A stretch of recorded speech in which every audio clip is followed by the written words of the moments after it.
आज हम क्लास 9 के फिजिक्स के चैप्टर मोशन के बारे में पढ़ेंगे। किसके बारे में पढ़ेंगे? फिजिक्स का मोशन चैप्टर पर पढ़ने वाले हैं। ठीक है, ये फिजिक्स का जो मोशन चैप्टर है बेटा, ये तुम्हारे आता है काइनेमेटिक्स में। किस में आता है? काइनेमेटिक्स। तो काइनेमेटिक्स कुछ नहीं, काइनेमेटिक्स फिजिक्स की ब्रांच है। क्या है काइनेमेटिक्स फिजिक्स की ब्रांच? जिसमें अपन काइने का मतलब होता है बेटा मोशन, और मैटिक्स का मतलब होता है बेटा मेजरमेंट। क्या होता है? मेजरमेंट। तो फिजिक्स की ऐसी ब्रांच जिसमें हम क्या करते हैं, मोशन की मेजरमेंट के बारे में स्टडी करते हैं, उसको अपन क्या बोलते हैं बेटा? काइनेमेटिक्स बोलते हैं। क्या बोलते हैं? काइनेमेटिक्स। ठीक है, काइनेमेटिक्स में अपन सिर्फ मोशन से जो रिलेटेड पैरामीटर्स है, जैसे वेलोसिटी, एक्सेलरेशन, डिस्टेंस वगैरह, इन्हीं की स्टडी करते हैं। एक चीज की स्टडी नहीं करते हैं तो क्या है? Cause of motion. किसकी स्टडी नहीं करते बेटा? कॉज ऑफ मोशन की स्टडी नहीं करते हैं। अपन मोशन से रिलेटेड चीजें पढ़ेंगे, जैसे मोशन में कोई ऑब्जेक्ट ऐसे भीतर जा रहा है तो ऐसे भीतर कितनी डिस्टेंस से जा रहा है, कितनी स्पीड से जा रहा है, किस एक्सेलरेशन से जा रहा है, ये सब चीजें अपन डिस्कस करेंगे। बस क्या डिस्कस नहीं करेंगे? Cause of motion. भाई मोशन का कारण क्या है? जैसे अगर कोई भी ऑब्जेक्ट है तुम्हारे पास, वो ऐसे भीतर गया, डिस्टेंस मान लो 2 किलोमीटर डिस्टेंस है। ठीक है, अगर कोई भी मोशन हो रही है तो मोशन होने के लिए किसी फोर्स की जरूरत पड़ती है। कोई भी ऑब्जेक्ट अगर इससे भीतर जा रहा है तो बिना फोर्स के वो नहीं जा सकता। तो जो फोर्स लग रहा है, इस फोर्स के कारण ऑब्जेक्ट में मोशन आ रही है, और इस फोर्स को अपन काइनेमेटिक्स के अंदर डिस्कस नहीं करते हैं। ठीक है, तो काइनेमेटिक्स डेफिनेशन क्या होगा बच्चा? कि ब्रांच ऑफ फिजिक्स जिसके अंदर अपन क्या करते हैं, मोशन के मेजरमेंट की स्टडी, मोशन के पैरामीटर्स की स्टडी करते हैं without consulting it's cause. Complete. Okay, उसके बाद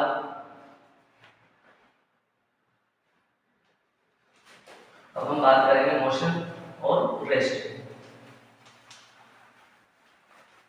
देखिए, दो चीजें बेटा, एक है तुम्हारे पास मोशन, दूसरा है तुम्हारे पास रेस्ट। ठीक है, तो कोई भी ऑब्जेक्ट अपन का बोलेंगे भाई मोशन में या फिर रेस्ट में। ठीक है, जब किसी ऑब्जेक्ट में टाइम के रेस्पेक्ट में अगर उसकी पोजीशन में चेंज हो रहा है तो हम बोलते हैं कि ऑब्जेक्ट बेटा मोशन में। अगर टाइम के रेस्पेक्ट में उसमें चेंज नहीं हो रहा है तो हम बोलते हैं बेटा ऑब्जेक्ट रेस्ट में। ठीक है, जैसे मैं यहाँ पे खड़ा हूँ, अब टाइम निकल रहा है 2 3 4 5, मैं 10 मिनट तक यहीं खड़ा, मैं आधे घंटे तक यहीं खड़ा हूँ, तो आधे घंटे तक मेरी मोशन में, मेरी पोजीशन में चेंज नहीं आया, तो आधे घंटे से मतलब टाइम के साथ मेरी पोजीशन में चेंज नहीं आ रहा है, तो मैं कौन सी स्टेज में हूँ? रेस्ट में। ठीक है, और जैसे अभी टाइम चल रहा है, मैं इधर उधर घूम रहा हूँ, तो टाइम के साथ मेरी पोजीशन में चेंज आ रहा है, तो मैं कौन सी स्टेज में हो जाऊंगा? मोशन में हो जाऊंगा। क्लियर? ठीक है, इसमें क्या है? When object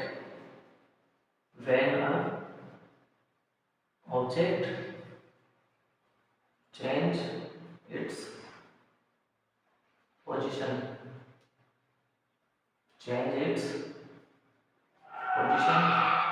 with respect to time, it's called motion। और जब चेंज नहीं करेगा तो किसमें हो जाएगा बेटा? रेस्ट में हो जाएगा। ठीक है, उसके बाद मैं बात करूँ, इंपॉर्टेंट पॉइंट बेटा क्या है कि तुम्हारे पास जो motion and rest are relative terms. कैसे टर्म्स है बेटा? Relative terms. ठीक है, एब्सोल्यूट टर्म्स नहीं। एब्सोल्यूट मतलब होता है बेटा कि कोई भी, जैसे बात करूं मोशन की बात करूं, ठीक है, तो मोशन अगर मैं तुमसे बोलूं कोई भी ऑब्जेक्ट 100% मोशन में है, या फिर नेक्स्ट चीज बोलूं कोई भी ऑब्जेक्ट 100% रेस्ट में है, तब ये तुम्हारे पास बन जाएगा एब्सोल्यूट। क्या बन जाएगा? एब्सोल्यूट। ठीक है, पर रिलेटिव का मतलब ना तो 100% मोशन में ना 100% रेस्ट में। ठीक है, ये डिपेंड करता है बेटा तुम्हारे किस पर? फ्रेम ऑफ रेफरेंस पर। किस पर डिपेंड करता है? Frame of reference. ठीक है, फ्रेम ऑफ रेफरेंस का तो बच्चों मैंने जैसे आपको बताया कि motion and rest relative terms है। ठीक है, तो जैसे मैं बात करूं, जैसे मान के पेन मेरे पास है, इस पेन से तुमसे पूछो कि पेन तुमको कौन सी पोजीशन में दिखाई दे रहा है, तो साफ बोलोगे कि सर ये तो रेस्ट में। ठीक, मैं पूछूं कि 100% रेस्ट में, तभी बोलोगे 100% रेस्ट में, क्योंकि ये मोशन टाइम के साथ अपनी पोजीशन को चेंज नहीं करना है। ठीक, पर अगर ठीक है। इस मार्कर को कोई अपने अर्थ के बाहर से अगर कोई देख रहा है, जैसे कोई एलियन देख रहा है, जादू देख रहा है, ठीक, कोई मीडिया वाला जादू, वो अगर इस पेन को देख रहा है तो उसे ये पेन कैसा दिखाई देगा? रोटेट करता हुआ दिखाई देगा। कैसा दिखाई देगा? रोटेट करता हुआ। क्यों? क्योंकि वो अर्थ को देखेगा और अर्थ के अंदर अपन है, ठीक है, तो अर्थ रोटेट करके उसके साथ ये पेन भी रोटेट कर रहा है, ठीक है। तो अपने लिए, मेरे लिए और आपके लिए तो ये पेन कैसा था? रेस्ट में। पर बाहर से कोई अर्थ के बाहर से अगर देख रहा है तो उसके लिए कैसा दिखेगा? मोशन में दिखेगा, रोटेट करता हुआ दिखेगा, ठीक है। तो अब चीजें एक थी, ठीक, पर अपने लिए तो रेस्ट में और बाहर वालों के लिए मोशन में, ठीक है। तो इसीलिए अपन बोलते हैं कि जो रेस्ट मोशन है 100% नहीं हो सकते, रिलेटिव है, ठीक है। पर ये डिपेंड करता है आपका बेटा किस पे? फ्रेम ऑफ रेफरेंस में। किस पे डिपेंड करता है? फ्रेम ऑफ रेफरेंस, ठीक। अब फ्रेम ऑफ रेफरेंस देखिए क्या होता है। फ्रेम ऑफ रेफरेंस बेटा आपका तीन एक्सिस का कॉम्बिनेशन होता है, जिसमें कोऑर्डिनेट्स होते हैं, ठीक है। जैसे कि इस टाइप का तुम्हारा तीन एक्सिस का कॉम्बिनेशन होता है, एक्स एक्सिस, वाई एक्सिस और जेड एक्सिस, ठीक। एक्स एक्सिस प्लेन के आउटसाइड में, ठीक है। जैसे मतलब कोई भी ऑब्जेक्ट, अब फ्रेम ऑफ रेफरेंस मतलब दो चीजों को बताता है, ठीक है। फर्स्ट तो ये बताएगा तुमको पोजीशन, क्या बताएगा? पोजीशन, ठीक है। फर्स्ट तो ये बताएगा पोजीशन, दूसरा ये बताएगा कि ऑब्जेक्ट तुम्हारा रेस्ट में है या फिर रेस्ट या फिर मोशन में, ठीक है। पहला तो क्या बताएगा? पोजीशन, दूसरा क्या बताएगा? रेस्ट में या फिर मोशन में, ठीक है। तो चलिए कैसे बताया। जैसे मान लो यहाँ की जो इसका ये बेटा पॉइंट ओ, ठीक है, यहाँ के कोऑर्डिनेट जो इसके होंगे वो होंगे 0, 0, 0, ओके, ठीक है। अब इधर इस लाइन में जो आपके कोऑर्डिनेट्स आएंगे वो एक्स एक्सिस की कोऑर्डिनेट, ये वाई की और ये जेड, ठीक है। अब जैसे यहाँ पर मान लो कोई हवा में यहाँ पे कोई ऑब्जेक्ट है, तो यहाँ पे तो मैं इसको शो कर नहीं सकता, तो इसको शो करने के लिए यहाँ पे एक पॉइंट मानता हूँ, पॉइंट पी, ठीक। अब फ्रेम ऑफ रेफरेंस का काम क्या है? सबसे पहले ही मैंने तुमको क्या बताया कि ये क्या बताया? पोजीशन बताएगा, ठीक है। तो पोजीशन कैसे बता रहे हैं? देखो अब इस पॉइंट के एक्स एक्सिस पे जो कोऑर्डिनेट है वो आ जाएगा, ठीक है। तो एक्स एक्सिस का कोऑर्डिनेट आ जाएगा, ठीक है। वाई के अकॉर्डिंग कितना कोऑर्डिनेट है? तो वाई से वो डिस्टेंस हो जाएगी। जेड के अकॉर्डिंग जितना कोऑर्डिनेट बता रहा है वो जेड से डिस्टेंस हो जाएगी, ठीक है। तो ये तो बताया था इसने बेटा इसकी पोजीशन, ठीक है। दूसरी चीज ये क्या बताएगा? रेस्ट और मोशन, ठीक। अब मान लो अब ये जो इसके कोऑर्डिनेट्स थे x और y z के रेस्पेक्ट में, ठीक है, अगर इन कोऑर्डिनेट्स में टाइम के साथ चेंज हो रहा है, ठीक है, क्या बोल रहा हूं मैं? अगर x और y z की जो कोऑर्डिनेट्स जो बने उस ऑब्जेक्ट के, ठीक है, उस पार्टिकल के, अगर उनमें टाइम के साथ चेंज आ रहा है उनकी पोजीशन में, ठीक है, चेंज आ रहा है मतलब तो किसमें आ जाएगा? मोशन में। और टाइम के साथ कोई चेंज नहीं आ रहा है तो किसमें आ जाएगा बेटा? रेस्ट में बोलेंगे। किसमें बोलेंगे? रेस्ट में। आईने बात समझ। तो फ्रेम ऑफ रेफरेंस तुम्हें बता दें कि ऑब्जेक्ट की पोजीशन क्या है और ऑब्जेक्ट रेस्ट में है या फिर मोशन में, क्लियर, ठीक है।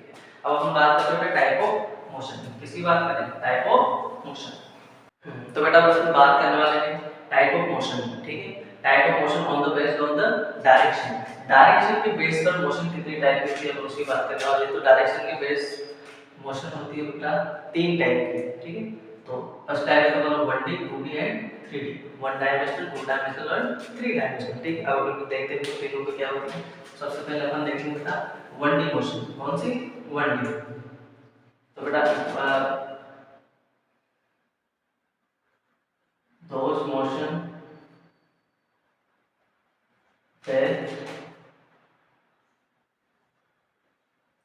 take place in one direction, one direction या फिर one कोऑर्डिनेट, जिनके बेटा कितने कोऑर्डिनेट्स हैं? सिर्फ वन एक्सिस के कोऑर्डिनेट्स हैं, वन कोऑर्डिनेट लिख दो या फिर इसको वन एक्सिस लिख दो, ठीक है। तो ऐसी मोशन जो या तो वन डायरेक्शन में हो या फिर वन एक्सिस में हो उसे अपन क्या बोलते हैं बेटा? 1D मोशन बोलते हैं, ठीक है। Is known as 1D motion. आइए बेटा बात समझिए। जैसे मैंने तुमको बताया था फ्रेम ऑफ रेफरेंस अपन बनाते हैं वापस, ठीक है। तो इन फ्रेम ऑफ रेफरेंस में से कोई मोशन है या तो वो सिर्फ x डायरेक्शन में हो या फिर y डायरेक्शन में हो या फिर z डायरेक्शन में हो, ठीक है। एक टाइम पर एक ही डायरेक्शन होगी या फिर एक ही एक्सिस की कोऑर्डिनेट चेंज होगी तो उसे अपन क्या बोलते हैं बेटा, वन डी मोशन। क्या बोलते हैं, वन डी मोशन। एग्जांपल लिख लीजिए। एग्जांपल हो जाएगा बेटा an art moves on a wire.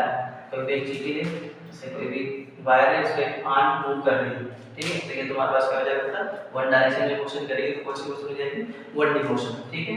उसके बाद सेकंड एग्जांपल लिखिए, मोशन ऑफ अ ट्रेन। कोई ट्रेन में मोशन कर रही है, ठीक है, तो वो तुम्हारे कौन सी मोशन होती है बेटा, वन डी मोशन होती है। कंप्लीट, ठीक है। इसके बाद अपन बात करेंगे टू डी मोशन। किसकी बात करेंगे, टू डी मोशन। तो those motion that take place in two direction। कितनी डायरेक्शन बेटा, टू डायरेक्शन या फिर टू एक्सिस, जिसके टू एक्सिस के कोऑर्डिनेट चेंज हो, ठीक है, at the same time, at the same time, ठीक है, is known as two D motion, ठीक है बेटा। कोई भी ऑब्जेक्ट है अगर वो मोशन कर रहा है तो एक साथ वो जब दो डायरेक्शन में मोशन कर रहा हो, ठीक है, या उसके दो कोऑर्डिनेट, दो एक्सिस के कोऑर्डिनेट चेंज होते हो रहे हो तो उसे अपन मतलब का टू डी मोशन बोलते हैं। जैसे मान लो कोई दो ऑब्जेक्ट में कैसे, ठीक है, जैसे मान लो कोई ऑब्जेक्ट मोशन कर रहा है, उसके एक्स कोऑर्डिनेट चेंज हो रहे हैं मतलब वो एक्स में मोशन कर रहा है, ठीक है। अगर उसके वाई एक्सिस के कोऑर्डिनेट चेंज हो रहे हैं तो इसका मतलब वो वाई पे भी मोशन कर रहा है, ठीक है।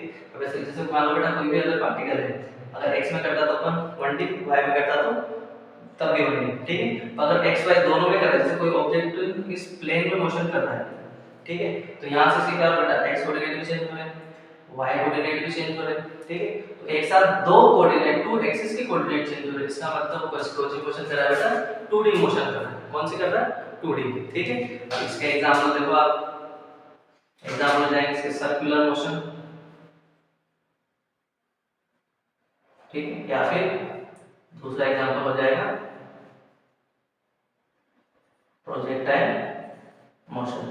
प्रोजेक्टाइल मोशन जैसे कोई भी किसी अपन लोग कोई पत्थर थ्रो करते हैं, किसी भी ऐसे पत्थर पे अपन फेंका, ये जो मोशन होती है बेटा इसको हम बोलते हैं प्रोजेक्टाइल मोशन, ठीक है। तो प्रोजेक्टाइल मोशन या फिर सर्कुलर मोशन दोनों तुम्हारे किसमें आते हैं बेटा, टू डी मोशन। किसमें, टू डी में। टू डी में क्यों, क्योंकि एक साथ दो कोऑर्डिनेट चेंज हो रहे हैं, टू एक्सिस के कोऑर्डिनेट चेंज हो रहे हैं, ठीक है। या एक्स वाई के भी हो सकते हैं, वाई जेड के भी हो सकते हैं, फिर जेड एक्स के भी हो सकते हैं, किसी के भी हो सकते हैं, ठीक है। बस एक साथ एक टाइम पे दो एक्सिस के कोऑर्डिनेट चेंज होने चाहिए, पार्टिकल की मोशन दो डायरेक्शन में होनी चाहिए, उसे अपन बोलते हैं बेटा क्या, टू डी मोशन, ठीक है। इसके बाद अपन बात करेंगे थ्री डी मोशन की।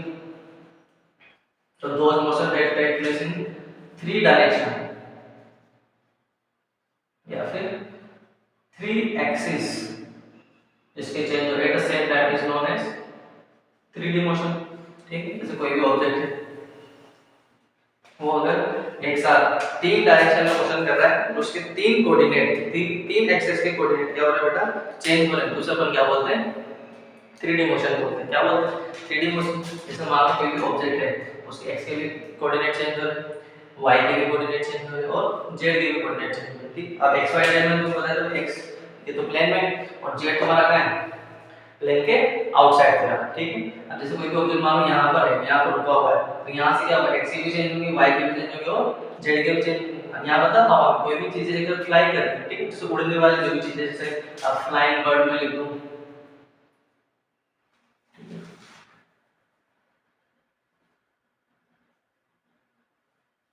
फ्लाइंग बर्ड, ठीक है। तो कोई भी चीज अगर फ्लाइंग कर रही है तो उसका क्या होता है, फ्लाइंग बर्ड, ठीक है।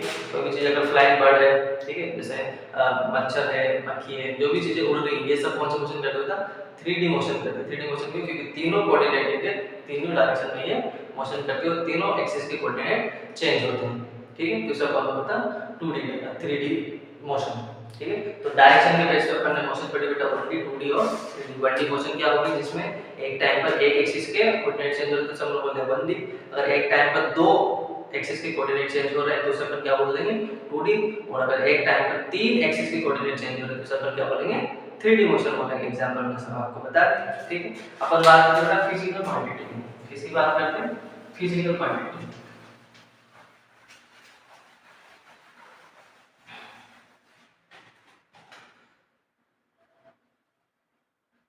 Physical quantities. तो फिजिकल क्वांटिटीज क्या होती है? Those quantities which help us to understand the law of physics. ठीक है ना? तो ऐसी तो दोज क्वांटिटीज विच हेल्प, ऐसी क्वांटिटीज जो हमें हेल्प करती है किसमें? To understand the law of physics. तो फिजिक्स के लॉज को अंडरस्टैंड समझने में जो क्वांटिटीज हमारी हेल्प करती है उन्हें अपन क्या बोलते हैं बेटा? फिजिकल क्वांटिटीज बोलते हैं। क्या बोलते हैं? Physical quantities. जैसे कोई भी फिजिक्स का अगर अपन लॉ ले लेंगे, जैसे मोशन का फर्स्ट ले लेंगे या फिर मोशन के तीन लॉ को ऐसा भी ले लेंगे। ठीक है, जैसे सेकंड लॉ की बात करें तो F = ma। ठीक है, तो जो फोर्स होता है वो डायरेक्टली तुम्हारा इक्वल होता है किसके? मास के, मास और एक्सेलरेशन के प्रोडक्ट के इक्वल होता है। ठीक है, तो ये तो अपने पास लॉ था। लॉ को एक्सप्लेन करने कैसे किया? एक तो अब एक्सप्लेन करने के लिए क्या क्या चीज का हमने सबसे पहले कहा हमारे पास फोर्स, फिर मास और फिर एक्सेलरेशन। तीनों ये सब क्या है? Physical quantity. ठीक है, इन फिजिकल क्वांटिटी की हेल्प से अपन ने क्या समझा? Second law of motion. ठीक है, तो सेकंड लॉ ऑफ मोशन अगर हम समझ लें तो जिन क्वांटिटीज की हेल्प से समझ रहे हैं, जो क्वांटिटीज फिजिक्स के लॉज को समझने में हेल्प कर रही है उन्हें अपन क्या बोलते हैं बेटा? फिजिकल क्वांटिटीज बोलते हैं। क्या बोलते हैं? Physical quantities. बहुत सारी होती है अपने पास। ठीक है, ये अपने पास हो गई डिस्टेंस, दूसरी हो जाएगी वेलोसिटी, तीन यहाँ मैंने आपको लिखाई दी, फोर्स, मास, ठीक है, डिस्प्लेसमेंट। ठीक, बहुत सारी होती है। ठीक, तो अपन बात करेंगे डायरेक्शन के बेस पे। किस बेस पे बेटा? डायरेक्शन के बेस पे। डायरेक्शन के बेस पे फिजिकल क्वांटिटीज कितने टाइप के होते हैं? ठीक है,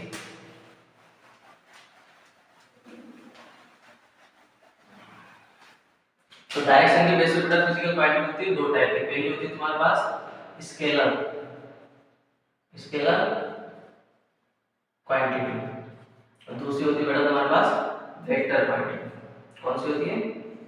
वेक्टर क्वांटिटी। ठीक है, पहली होगी स्केलर क्वांटिटी, दूसरी होगी बेटा वेक्टर क्वांटिटी। ठीक है, अब हम समझते हैं पहले स्केलर क्वांटिटी क्या होती है। तो ऐसी क्वांटिटी, ठीक है, जिसको मेजर करने के लिए अपने को सिर्फ दो चीजें चाहिए। एक तो चाहिए होता है अपने को उसका मैग्नीट्यूड, मैग्नीट्यूड प्लस उसकी यूनिट। ठीक है, तो क्वांटिटीज जिसको मेजर करने के लिए हमें सिर्फ दो चीजें चाहिए होती है। क्या चाहिए? पहला उसको चाहिए मैग्नीट्यूड, दूसरी चाहिए बेटा उसकी यूनिट। ठीक है, मैग्नीट्यूड जो तुम्हारे पास, जैसे मान लो मास की अपन बात करें, ठीक है, तो किसी ऑब्जेक्ट का मास है अपने पास मान लो 5 kg। ठीक, तो ये जो 5 है ये तो इसका क्या है? मैग्नीट्यूड, और वो जो kg है, kg की क्या है बेटा? यूनिट है। क्या है? यूनिट। ठीक है, तो मास अगर मेजर करना है तो अपने को दो चीजें चाहिए, एक तो उसका नंबर चाहिए, दूसरी उसकी यूनिट चाहिए। हमें kg में, ग्राम में या फिर क्विंटल में, जो भी जिसमें तुमको उसको मेजर करना है। ठीक है, तो उसको तो ऐसी क्वांटिटी जिसको मेजर करने के लिए सिर्फ दो चीजें अपने काम आनी है। पहली कौन सी? एक तो मैग्नीट्यूड, दूसरी यूनिट। ठीक है, तो उसको अपन क्या बोलते हैं? Scalar quantities. क्या बोलते हैं बेटा? Scalar quantities. ठीक है, उसके बाद दूसरी में बात करूं वेक्टर क्वांटिटी। वेक्टर क्वांटिटी, तो वेक्टर क्या हो जाएगा बेटा? जिसमें तुमको एक तो चाहिए मैग्नीट्यूड, ठीक है, उसके बाद चाहिए यूनिट प्लस और वाला क्या चाहिए? डायरेक्शन। क्या चाहिए बेटा? डायरेक्शन। ठीक है, तो कोई भी ऑब्जेक्ट है उसको, कोई भी क्वांटिटी है उसको मेजर करना है, उसके लिए तुमको मैग्नीट्यूड और यूनिट इनफ नहीं है, उसके लिए क्या भी चाहिए? डायरेक्शन भी चाहिए। डायरेक्शन होगी तब वो सही मेजर होगी, डायरेक्शन नहीं होगी तो सही मेजर नहीं हो पाएगी। तो उसको, उस क्वांटिटीज को अपन क्या बोलते हैं बेटा? वेक्टर क्वांटिटीज बोलते हैं। और वेक्टर क्वांटिटीज का एग्जांपल तो आपके पास है बेटा वेलोसिटी, और आपके पास है फोर्स, एक्सेलरेशन। बहुत सारी फिलहाल अपन फोर्स और वेलोसिटी। ठीक है, तो फिजिकल क्वांटिटीज मैंने क्या बताई थी, जिनकी हेल्प से अपन फिजिक्स के लॉज को अंडरस्टैंड करते हैं, उन्हें अपन क्या बोलते हैं? Physical quantity. ठीक है, अब डायरेक्शन के बेस पे दो टाइप की, पहले स्केलर, दूसरी वेक्टर। स्केलर कौन सा बेटा? जिसमें डायरेक्शन नहीं होती, सिर्फ क्या होता है? मैग्नीट्यूड और यूनिट। ठीक है, जिसमें डायरेक्शन होता है, मैग्नीट्यूड होता है, यूनिट होता है, उसको अपन क्या बोलते हैं? Vector quantity. आइडिया बात समझ में कंप्लीट? ओके, ओके बेटा, तो इस चैप्टर से रिलेटेड जितनी बेसिक चीजें जो तुम्हारे पास थी वो सारी हम क्लियर कर चुके हैं, ठीक है। अब आते हैं इस चैप्टर के मेन टॉपिक पर, ठीक है। तो जो मोशन के आपके जो मेन टॉपिक जो स्टार्ट हो रहे हैं वो है बेटा तुम्हारे पास सबसे पहले तुम्हारे डिस्टेंस, दूसरा है तुम्हारे पास डिस्प्लेसमेंट। क्या है? पहले डिस्टेंस और डिस्प्लेसमेंट साथ में बात करते हैं पहले तो डिस्टेंस एंड डिस्प्लेसमेंट। क्या पढ़ना है बेटा? डिस्टेंस एंड डिस्प्लेसमेंट, ठीक है। हमें कोई भी बात में कोई भी एक पॉइंट से आपको जाना है बेटा कहां तक? बी पर। जैसे मान लो ये तुम्हारे पास पॉइंट कोई पॉइंट है और यहां से तुमको जाना है पॉइंट बी पर, ठीक है। ए पॉइंट से कोई भी बी पॉइंट पर जाना है, इसके बीच की डिस्टेंस की बात करें तो पहली चीज ये होती है बेटा किसी भी दो पॉइंट के बीच में जो डिस्टेंस हो सकती है वो इनफाइनाइट हो सकती है। क्या हो सकती है बेटा? इनफाइनाइट, फिक्स नहीं होगी, ठीक है। जैसे मान लो आप ऐसे बी तक जा रहे हैं तो जनरली नेचुरली मान लो में चला गया स्ट्रेट, ठीक है। तो ये मेरा हो गया पाथ 1, ये मैंने पाथ 1, ठीक है। इसके बाद मैं मान लो थोड़ा सा चला गया घूम के तो ये हो गया मेरा पाथ 2, ठीक। थर्ड वाला मैंने थोड़ा सा और घूम लिया, ये हो गया मेरा पाथ 3, ठीक है। तो एक और दो पॉइंट के बीच में मैंने क्या बताया आपको कि मिनिमम कितने एक और दो, एक कोई भी पॉइंट ए या बी उसके जो कितने पाथ हो सकते हैं? इनफाइनाइट पाथ हो सकते हैं। कितनी डिस्टेंस होती है? इनफाइनाइट डिस्टेंस हो सकती है, कोई भी लिमिट नहीं है, ठीक है। कुछ भी हो सकता है, कंप्लीट। पर अगर बात करें डिस्प्लेसमेंट की, किसकी बात है? डिस्प्लेसमेंट। डिस्प्लेसमेंट हमारे से क्या हो जाएगा बेटा? Shortest path. क्या हो जाएगा? शॉर्टेस्ट पाथ, ठीक। जैसे मान लो मैं यहां से गया P1 पाथ से गया, ठीक है। फिर P2 से गया, फिर अगर मान लो मैं जा रहा हूं P2 से, ठीक है। तो मेरी डिस्टेंस इस वक्त मान लो P2 है तुम्हारे पास है 30 किलोमीटर, ये है तुम्हारे पास 20 किलोमीटर और ये है तुम्हारे पास 50 किलोमीटर। अब तुमसे पूछिए भाई ए से बी की डिस्टेंस बताओ जब तुम ट्रेवल करो P2 पाथ से, ठीक है।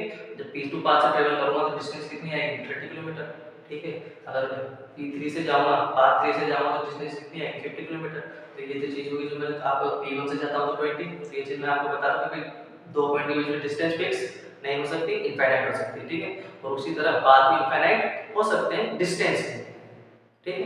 अगर बात करें डिस्प्लेसमेंट की तो डिस्प्लेसमेंट क्या होता है बेटा? शॉर्टेस्ट पाथ, किसी भी दो पॉइंट के बीच में जो भी शॉर्टेस्ट पाथ जो बनेगा उसको अपन क्या बोलते हैं बेटा? डिस्प्लेसमेंट बोलते हैं। क्या बोलते हैं? डिस्प्लेसमेंट। अब तुमसे पूछोगे तीनों में से इसका डिस्प्लेसमेंट बताओ तो क्या हो जाएगा? पाथ फर्स्ट, इसका क्या होगा बेटा? डिस्प्लेसमेंट हो जाएगा। तो एक से एक और दो, ए बी दो पॉइंट है दोनों के बीच शॉर्टेस्ट पाथ हो जाएगा, उसको मतलब बेटा डिस्प्लेसमेंट बोलते हैं। आइए देखिए जैसे एक और एग्जांपल अगर मैं लूं, जैसे मान लो अपने पास एक बिल्डिंग है, ठीक है। बिल्डिंग है और ये मैंने यहाँ पे बना दी बिल्डिंग बी, ठीक। बिल्डिंग बी, ये सड़क हो गई, ठीक। अब यहाँ पे कोई मान लो कोई भी एक लड़का खड़ा हुआ है, इस लड़के को ए बिल्डिंग से बी बिल्डिंग के टॉप पर जाना है, ठीक है।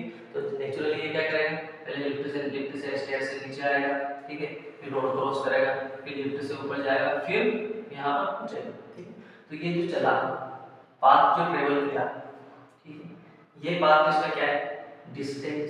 ये सर ये क्या बेटा इसका? डिस्टेंस, ठीक। और इसके बाद डिस्प्लेसमेंट बताओ तो डिस्प्लेसमेंट मैंने क्या बताया? कोई दो पॉइंट है उनके बीच में सबसे शॉर्टेस्ट जो पाथ हो जाएगा वो तुम्हारा क्या हो जाएगा? डिस्प्लेसमेंट। तो दोनों बिल्डिंग के बीच में सबसे शॉर्टेस्ट पाथ अगर तुमसे पूछे तो कौन सा हो जाएगा? तो बोलेंगे सर यहाँ से यहाँ तक क्या कर दो? एक ब्रिज बना दो। क्या बना दो?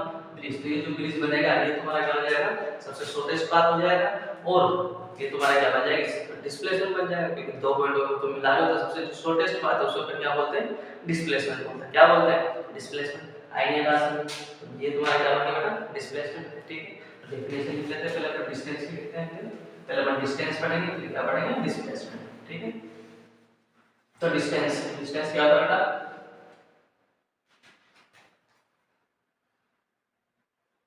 Actual path travel by an object, ठीक है। तो ऑब्जेक्ट के द्वारा जो पाथ एक्चुअल में ट्रेवल किया गया है उसको अपन क्या बोलते हैं बेटा? डिस्टेंस बोलते हैं, ठीक है। उसके बाद अगर बात करें अपन डिस्टेंस की यूनिट की बात करें, इसकी बात करें यूनिट, तो डिस्टेंस की यूनिट होती है बेटा क्या? मीटर। क्या होती है? इसको स्मॉल एम से रिप्रेजेंट करते हैं, ठीक है।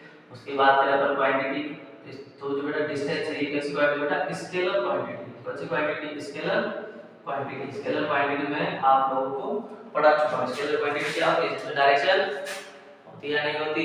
नहीं होती। जिसमें डायरेक्शन नहीं होती उसे अपन क्या बोलते हैं? स्केलर क्वांटिटी बोलते हैं। ठीक है, उसके बाद नोट करो बेटा, क्या क्या नोट करने वाली बात है कि जो तुम्हारी डिस्टेंस होती है, डिस्टेंस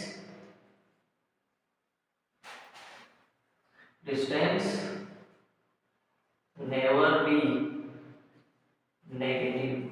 डिस्टेंस कभी भी नेगेटिव नहीं हो सकती। डिस्टेंस हमेशा क्या रहेगी? डिस्टेंस हमेशा क्या रहेगी बेटा? डिस्टेंस हमेशा रहेगी पॉजिटिव एंड जीरो। पॉजिटिव या फिर जीरो। पॉजिटिव और जीरो रहेगी, या तो पॉजिटिव हो सकती है या फिर जीरो हो सकती है। तो डिस्टेंस कभी भी नेगेटिव नहीं हो सकती। क्लियर? तो ये डिस्टेंस के बारे में कुछ इंपॉर्टेंट वर्ड है। डिस्टेंस अपन ने पढ़ी। डिस्टेंस क्या होती है? Actual path travel by an object. कोई भी ऑब्जेक्ट है उसके द्वारा एक्चुअल जो पाथ ट्रेवल करेगा उसकी जो लेंथ है उसको अपन क्या बोलेंगे? डिस्टेंस बोलेंगे। ठीक है, तो डिस्टेंस होगी। उसके बाद यूनिट की बात करें तो मीटर हो गई। स्केलर क्वांटिटी और नेगेटिव भी हो सकती है, पॉजिटिव और जीरो हो सकती है। क्लियर? ठीक है, उसके बाद अपन बात करते हैं बेटा डिस्प्लेसमेंट।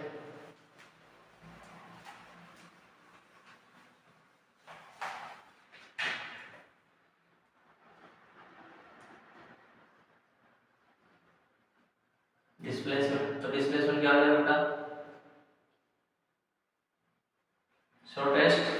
शॉर्टेस्ट डिस्टेंस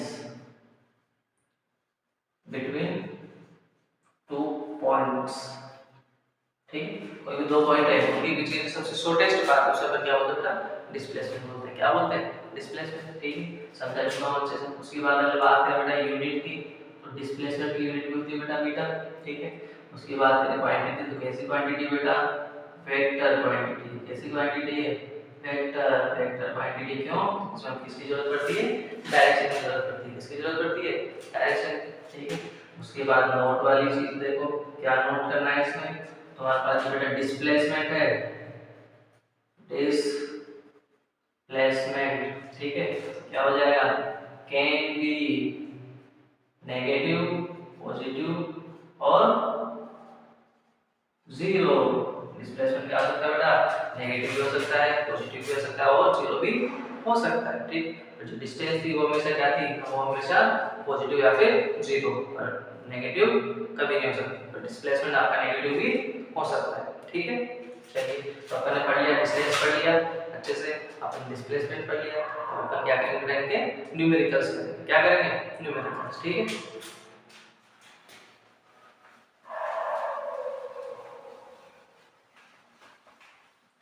और वो करेंगे अपन अगले लेक्चर में। ठीक है, तो थैंक्स फॉर वॉचिंग बेटा, अच्छे से पढ़ाई कीजिए। Okay, bye bye.